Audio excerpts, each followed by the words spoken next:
Praise the lord. దేవుడు మిమ్మను దీవించుగాక. ఈ దినము వాగ్దానము,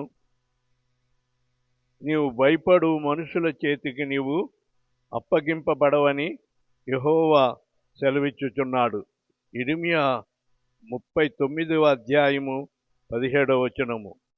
నీవు ఎవరికి భయపడుతున్నావో వారికి నిన్ను అప్పగించడు. ఆయన తన బాహులో నిన్ను భద్రపరిచి కాపాడువాడై ఉన్నాడు.